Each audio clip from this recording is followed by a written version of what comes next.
ఉద్యోగ వృత్తి ఎక్కడున్నావని ఖర్గే గారిని అడుగుతుందట దళిత బంధు నువ్వు ఎక్కడున్నావని ఖర్గే గారిని అడుగుతుందట బీసీ బంధు ఎక్కడుందని ఖర్గే గారిని అడుగుతుందట కేసీఆర్ కిట్ ఎక్కడుందని ఖర్గే గారిని అడుగుతుందట ఈ ప్రజాస్వామ్యంలో పెద్ద నినాదం పెట్టిరు కదా జై బాపు జై భీమ్ సంవిధానట నీ ముఖ్యమంత్రి చెప్తున్నారు కదా బాపు గుడిలో గాడ్సే దొరబడనని స్కూల్ ఏమో బీజేపీ కాలేజ్ ఏమో కాంగ్రెసు కాలేజ్ ఏమో టీడీపీ ఉద్యోగం ఏమో రాహుల్ గాంధీ అట ఖర్గేని అడుగుతా ఉన్నాను అంటే నీ గుడిలో గాంధీ గుడిలో బాపు గుడిలో రేవంత్ రెడ్డి అనే గాడ్సే దొరబడ్డాడు కదా మరి ఇంక జై బాపు నినాదం ఎక్కడంటే నేను ఇవ్వాలి అదేవిధంగా జై భీమ్ అట దళిత బంధుకు పంగనామం పెట్టి జై భీమ్ అనే సిద్ధాంతాలు ఇస్తున్నారు అంబేద్కర్ను ఓడగొట్టి జై భీమ్ అనే సిద్ధాంతాలు ఇస్తున్నారు ఇది కాంగ్రెస్ పార్టీ నైజం ఇవాళ సామాజిక న్యాయం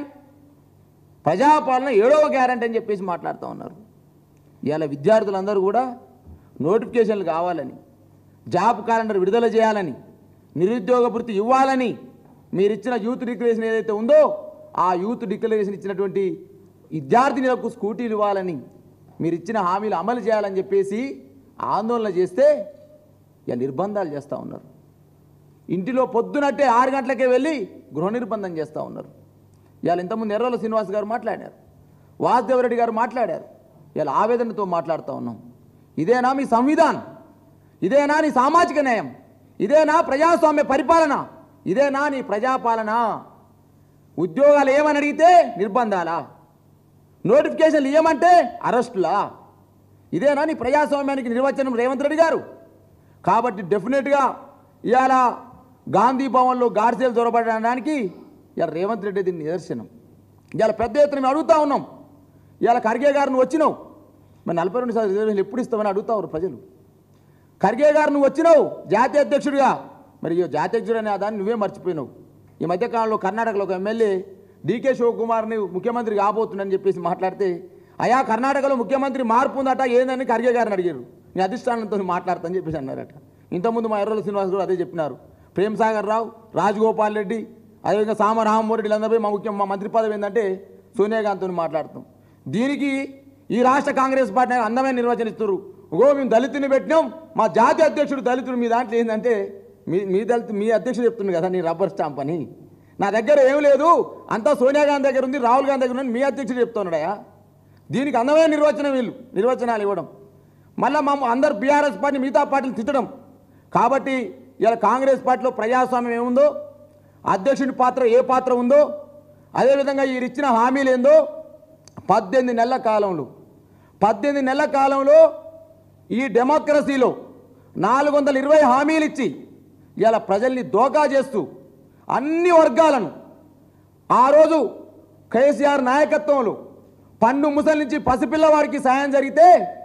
ఈరోజు కాంగ్రెస్ పార్టీ నాయకత్వంలో పసిపిల్లవాడి నుంచి పండు ముసలి వరకు అన్యాయం చేస్తున్న సందర్భం అంటే పసిపిల్లవాడిని కేసీఆర్ కిట్టెగ్గొట్టిర్రు పండు ముసలమ్మ పింఛనెగ్గొట్టిర్రు మరి అలా పసిపిల్లవాడు హాస్పిటల్లో ఉంటే నేను రాను బిడ్డో సర్కారు దావకన్నటువంటి కాలాలలో నేను సర్కారు దావకాలలో డెలివరీ అవుతున్నటువంటి రోజుల్ని కేసీఆర్ తీసుకొస్తే మళ్ళీ అదే పూర్వపు రోజుల్ని ఎలా కాంగ్రెస్ పార్టీ తీసుకొచ్చినటువంటి పరిస్థితి కనపడతా ఉంది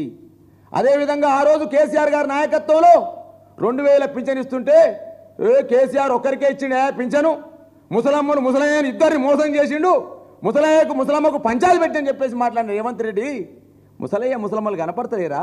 4000 పింఛన్ ఎడిపోయింది రేవంత్ రెడ్డి అని అడుగుతా ఉన్నారు ఇలా సమాజం అంతా కాబట్టి ఈ విధంగా తెలంగాణ ప్రాంతంలో కాంగ్రెస్ పార్టీ 18 నెలల అధికారంలోకి వచ్చి హామీలు అడిగితే సోషల్ మీడియా అటువంటి కార్యకర్తల్ని నిర్బంధాలు చేస్తున్నారండి ఎక్కడో హైదరాబాద్లో ఉన్నటువంటి సోషల్ మీడియా కార్యకర్తలు రామగుండం తీసుకెళ్లి నిర్బంధం చేస్తున్నారండి ఇష్టం వచ్చినట్టు వాళ్ళు వేధిస్తున్నారండి అన్నం పల్లెల మించి గుంజుకపోతున్నారండి ఇదేనా నీ సామాజిక న్యాయం ప్రజాస్వామ్యం 7వ గ్యారెంటీ అంటే లగిచెర్ల రైతుల గురించి మా కేటీఆర్ మాట్లాడితే నిర్బంధం రుణమాఫీ కాలేదని చెప్పేసి హరీష్ రావు అడిగితే క్యాంప్ ఆఫీస్ మీద దాడి సోషల్ మీడియాలో నువ్వు ఇచ్చిన హామీలు అమలు కావట్లేవంటే సోషల్ మీడియా కార్యకర్తల నిర్బంధం నిరుద్యోగులు ఉద్యోగాలు వేస్తలేమంటే అక్రమ అరెస్టులు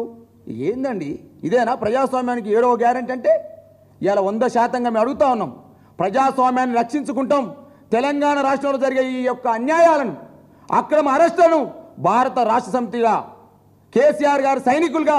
ఖచ్చితంగా అడ్డుకొని తీరుతాం. నీ నియంతృత్వపు ఎజెండా ఏదైతే ఉందో, ఇవాళ మాటలేమో చిలక పలుకులు, చేతలేమో అన్యాయాలు. రేవంత్ రెడ్డి గారు మాట్లాడే మాటలన్నీ అట్నే ఉన్నాయి. ఇవాళ మొదటి నుంచి కూడా చూస్తూ ఉన్నారు రేవంత్ రెడ్డి గారి యొక్క ఆలోచన విధానాన్ని. కాబట్టి 100% రేవంత్ రెడ్డి నేతృత్వ ఎజెండాను ఎదిరిస్తాం. భారత రాష్ట్ర సమితిగా పేద ప్రజలకు మా పార్టీ వర్కింగ్ ప్రెసిడెంట్ కేటీఆర్ గారు చెప్పినట్టు, మా అధినేత కేసీఆర్ గారి డైరెక్షన్లో యువ సైనికులుగా కదులుతాం. తెలంగాణ ప్రజలకు జరుగుతున్న ప్రతి అన్యాయాన్ని గ్రామ గ్రామాన పర్యటిస్తాం, గ్రామ గ్రామాన చెప్పుతాం. రేపు స్థానిక సంస్థల ఎలక్షన్లు ఇలా బలైన వర్గాలు కూడా సిద్ధంగా ఉన్నారు. 42% రిజర్వేషన్లు ఆటకెక్కించినారు, దళిత బంధును ఆటకెక్కించినారు, ఇవాళ మహిళలకు ఇచ్చి 2500ని ఆటకెక్కించినారు, ఆటో కార్మికులను అన్యాయం చేసినారు, చేనేత కార్మికుల ఆత్మహత్యలు మీకు పట్టనే పట్టవు, సోషల్ వెల్ఫేర్ స్కూల్లో చదువుకునే ఎస్సీ ఎస్టీ బీసీ మైనార్టీ వర్గాల పిల్లల బాధలు మీకు పట్టనే పట్టవు, రైతుల రుణమాఫీ గురించి మీకు పట్టదు, అదేవిధంగా రైతు బంధు గురించి మీకు పట్టదు. ఏం పడతాయి వీళ్ళకు? అందాల పోటీల మీద ఆలోచన ఎక్కువ వీళ్ళకు. అందాల పోటీలో మాత్రం 200 కోట్లు వస్తాయి వీళ్ళకు. అదేవిధంగా భారత్ సమ్మిట్ పేరుతో రాహుల్ గాంధీ వచ్చే పర్యటనకు మాత్రం 30 కోట్లు ఖర్చు పెడతారు. ఇలా ఈ డెమోక్రసీలో నేను చెప్పట్లే, వీళ్ళ ఎమ్మెల్యే అనిరుద్ధ్ రెడ్డి చెప్తా ఉన్నాడు. ఇక మాట్లాడుతూ బనకచర్ల మీద మేమేం అన్యాయం చేసినాం, అంత కేసీఆర్ చేసినట్టు మీ అనిరుద్ధ్ రెడ్డి చెప్తుంది కదా. ఆపురి, చంద్రబాబు నాయుడు ఏజెంట్లు ఉన్నారు కదా, చంద్రబాబు నాయుడు కాంట్రాక్టర్ ఉన్నారు కదా, వాళ్ళందరినీ నల్లాలు బంద్ చేయమని మేము చెప్పట్లే, మీ ఎమ్మెల్యే అనిరుద్ధ్ రెడ్డి చెప్తున్నాడు. వాళ్ళు నల్లాలు బంద్ చేస్తే, వాళ్ళ కాంట్రాక్టులు బంద్ చేస్తే బనకచర్లు ఊగనే ఆగుదని చెప్పేసి మాట్లాడుతూ ఉన్నాడు. మీ ఎమ్మెల్యే చెప్తున్నాడు కదా ఎవరి ఆధ్వర్యం నడుస్తుందో, డైరెక్షన్ ఎవరిది, స్క్రీన్ ప్లే ఎవరిది, నిర్మాత దర్శకత్వం ఎవరు వహిస్తుర్రో నీ యొక్క పాలనకు మీ పార్టీలో ఎమ్మెల్యే అనిరుద్ధ్ రెడ్డి చెప్తా ఉన్నాడు కదా. కాబట్టి 100% డెఫినెట్గా ప్రజాస్వామ్యతంగా ఈ రేవంత్ రెడ్డి సర్కారు చేసేటువంటి నియంతృత్వ పోకల్ని భారత రాష్ట్ర సమితిగా ఎదుర్కొంటాం. నిరుద్యోగుల పైన జరిగేటువంటి అక్రమ అరెస్టులని ఆపాలని, వెంటనే వారిని విడుదల చేయాలని చెప్పేసి కూడా బీఆర్ఎస్ పార్టీగా మేము డిమాండ్ చేస్తూ ఉన్నాం. థ్యాంక్ యూ అందరికీ. Thank you very much.